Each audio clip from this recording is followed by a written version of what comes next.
Welcome back to Hillbilly Pillars. Today I am stoked to be talking about the vinyl reissue of Neil Young's 1994 album Sleeps with Angels. A while back I did a video on albums that I most want to have on vinyl, and this was one I listed. And in the comments section, Todd from Lost Mixtapes said that it was the intent of Neil, via news from his website, that to release Sleeps with Angels as part of a box set in his ongoing official release series. Sure enough, a couple of weeks later, that became official, and just immediately the day it was available to order, I ordered it. It comes with 3 other albums from the 90s as part of the Neil Young official release series, disc 26, 27, 28, and 29. The other albums in the set are Harvest Moon, Unplugged, and then following Sleeps with Angels, Mirror Ball, which he did with Pearl Jam. I did not have any of these on vinyl, and Harvest Moon and Unplugged are super high up on my Neil favorites. So I didn't feel like I had to go way out of pocket just to get a copy of Sleeps with Angels, like buying an entire box set that I wasn't, super interested about the rest of the material. So it was like a win-win. But this focuses on this album. There's a few records I keep in my mind for, these solidified all-time great artists as like later career masterpieces. And for me, this is Neil's, which that's a little weird to say considering the album's 30 years old, but I think in the scope of when we're talking about Neil Young, who, critically most people have his 70s work as his, critical apex. You can sprinkle in other albums from throughout his career. I think including Harvest Moon from this set, a lot of people have ranked very high. But I have this as just his finest late career work. And for me personally, and I feel like I say this on almost every video I do, when I have rankings, it's always my favorites, because I best is always a strange topic to me because there's a world of stuff I've never heard. But man, I love this record, and I was so thrilled to get a copy on vinyl. And with Neil and his attention to detail and his care about his music output, it is a terrific sounding copy. I am not much of an audiophile. I don't listen on a super fancy system or anything. It gives me what I need, and there's just nothing off about the sound of the pressing that was done. So that's you expect that from Neil, and it delivers. But specifically about this album, I think sometimes kind of the same reflections, you get kind of built-in opinions about artists. It's just understood certain things are their great stuff, and then other stuff you sprinkle in there and figure out. And I think there's all kinds of Neil album rankings out there. I've watched so many on YouTube. I enjoy them all. They're always fun. But it seems to me that almost every time to me that Sleeps with Angels is underrated. He recorded it with Crazy Horse. It was obviously a very personal album at the time, because Neil, when it came out, he didn't do any press about it. It was obviously very personal. He felt like the album spoke for itself. In later interviews, the little that he said about the record is that it was kind of like his ruminations on the dark side of the underbelly of the being a recording artist in the record industry. Most famously, the album is known for the title track, Sleeps with Angels, which was Neil Young's reaction to the news of Kurt Cobain's suicide, in which he infamously quoted Neil Young's "better to burn out than it is to fade away" line in his suicide note, which, as it would with anyone, but really messed with Neil's head. But interestingly enough, so everybody kind of like this whole kind of brooding dark mood of the record was about that, but that was actually the last song that he wrote for the album and the last one he recorded. So it was almost totally in the bag, and then that happened and he added it to the record. The entire album, fits together, has this brooding undercurrent of a mood. It's heavy and dreamlike.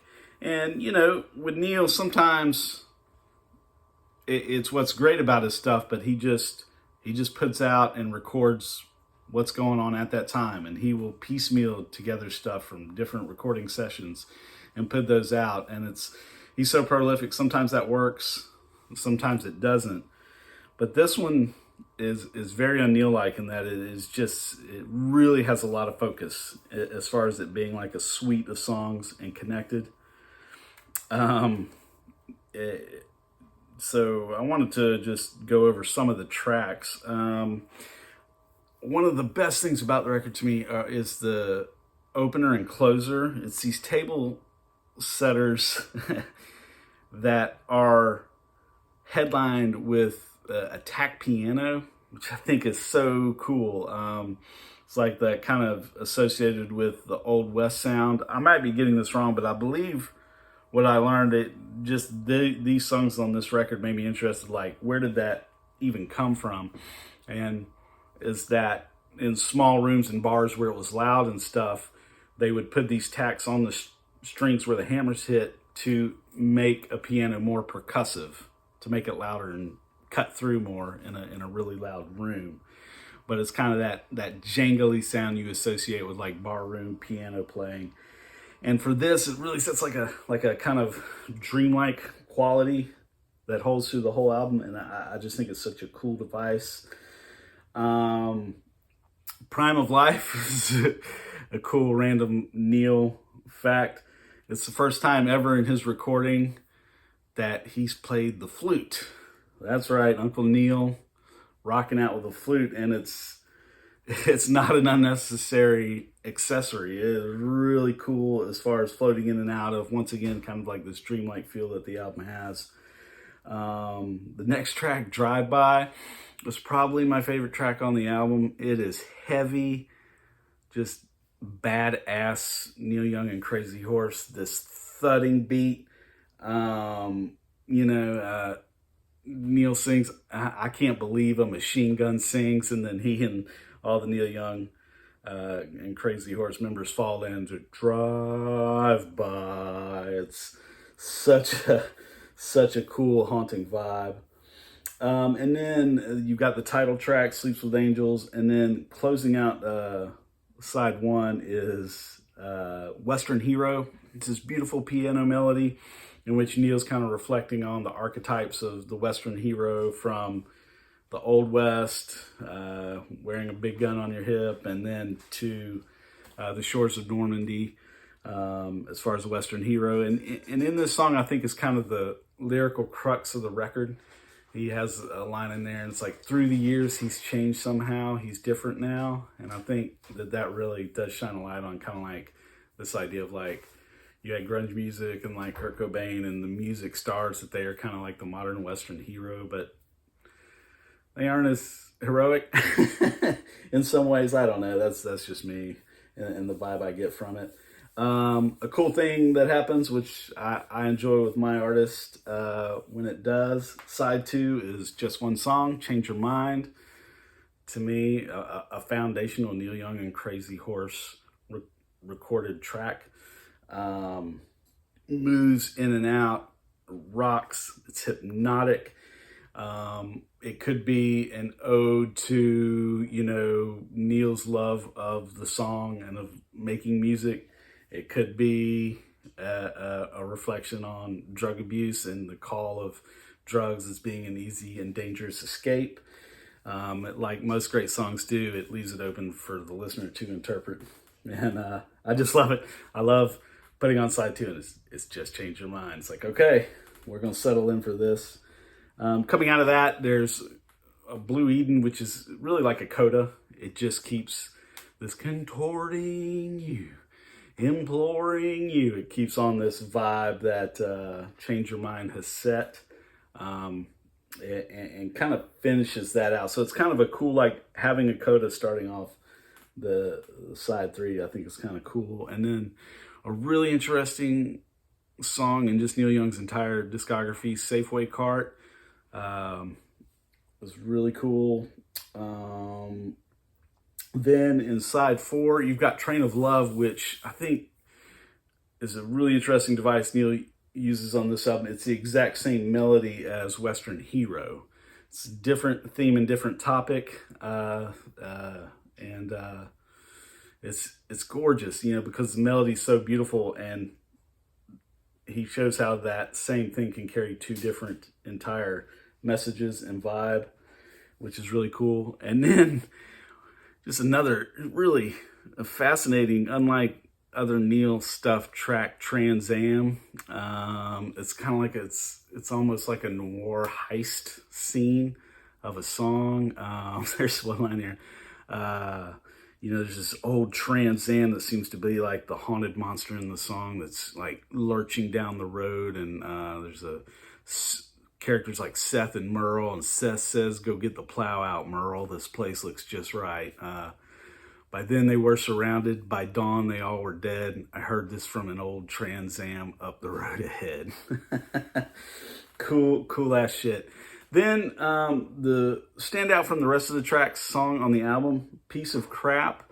It's one I think a number of people would mention as far as like the thud on the album. I don't agree, but I would totally get that as a vibe. I remember I did a video in which I was like, these are albums that would be, to me, all-timers, like way up in my top 20 list if it wasn't for this one song.